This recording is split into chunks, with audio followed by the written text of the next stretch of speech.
दूसरी पत्नी। अरे ओ मेनकी काकी, तनिक निहारन की तैयारी जल्दी कर लो। देखो तो नई बहू की गाड़ी दरवाजे पर आ खड़ी है। पहले गाड़ी के पास जाकर बहू को शरबत पिलाओ। हाँ हाँ बड़ी ठाकुराइन, अभी जात है बहू का हालचाल पूछे। तुम चिंता नहीं करो, मेनकी काकी बोली। थोड़ी देर में अंदर निहारन की सब तैयारियां होने के बाद मीरा देवी बोली, अब बहू को अंदर बुला लो। मेनकी काकी बाहर जाकर बहू से बोली, चलो नई बहू, अब अंदर चलो।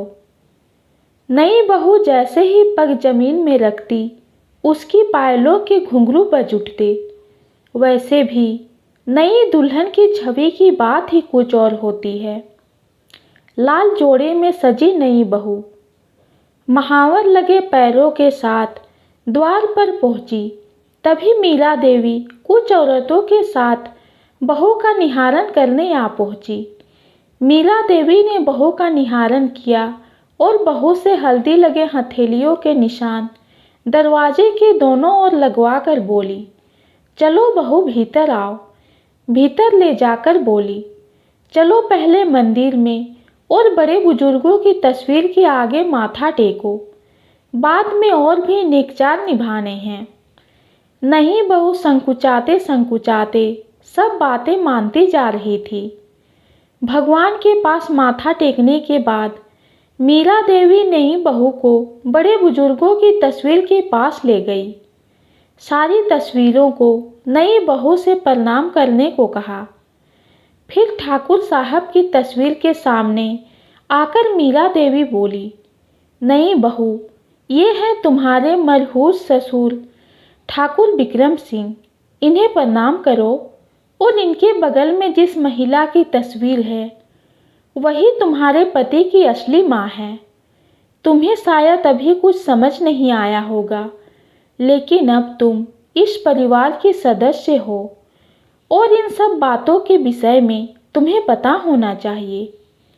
तुम्हारी सास जिसकी यह तस्वीर है उसका नाम माधुरी था। वो एक किसान की बेटी थी। जब इसकी शादी हुई थी तब ये अल्हड़ सी लड़की थी। तब ये सिर्फ 15 साल की थी और ठाकुर साहब 25 साल के।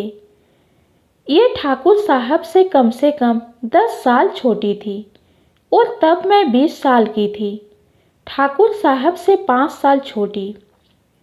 हुआ यूं कि मेरी शादी 15 साल की उम्र में हो गई थी। 5 साल तक मेरी कोई औलाद नहीं हुई। डॉक्टरों से बहुत इलाज करवाने के बाद पता चला कि मैं तो कभी माँ बन ही नहीं सकती। इस खबर से ठाकुर साहब बहुत ही निराश हो उठे, लेकिन इस बात को लेकर उन्होंने कभी भी मुझे कोई ताना नहीं मारा, लेकिन अंदर ही अंदर कूटते रहे थे। तब मैंने उनकी दूसरी शादी करवाने का फैसला किया, लेकिन कोई योग्य लड़की नहीं मिल रही थी। एक दिन मैं ठाकुर साहब के साथ मेला देखने गई। तभी मेरी मुलाकात माधुरी से हुई। वो वहाँ चूड़ियाँ बेच रही थी।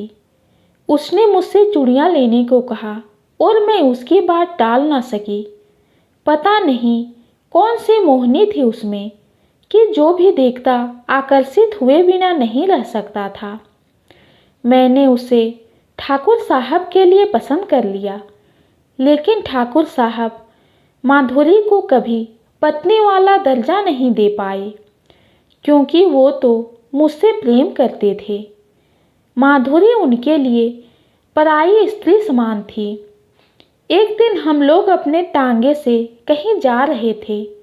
अभी कुछ ही दूर गए थे कि हमें दूर से किसी छोटे बच्चे की रोने की आवाज़ आई। हमने टांगा रुकवाया। वो आवाज़ कच्ची सड़क से उतरकर थोड़ी दूर झाड़ियों से आ रही थी।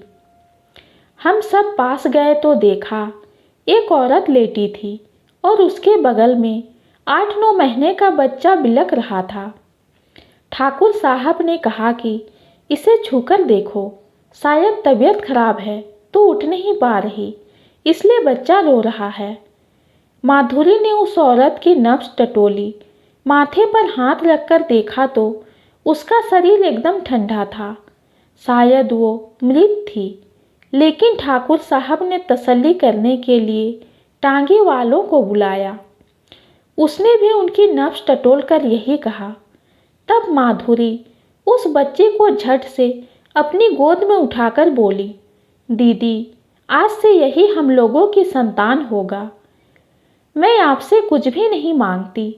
आप मुझे इस वंश की बेल बढ़ाने के लिए लाई थी, लेकिन ठाकुर साहब तो आपसे प्रेम करते हैं, इसलिए वो मुझे आज तक पत्नी की दृष्टि से देख नहीं पाए। तो क्यों ना हम इस बच्चे को अपनाकर इस अधूरे परिवार को पूरा कर ले। और उस दिन उस बच्चे को सबने दिल से अपना लिया, जिसकी बहू तुम आज बनकर इस घर में आई हो। वो थी तो ठाकुर साहब से 10 साल छोटी, लेकिन काम सियानों वाला कर कर चली गई। मीरा देवी के इतना कहने के बाद उनकी आंखें छलक पड़ी।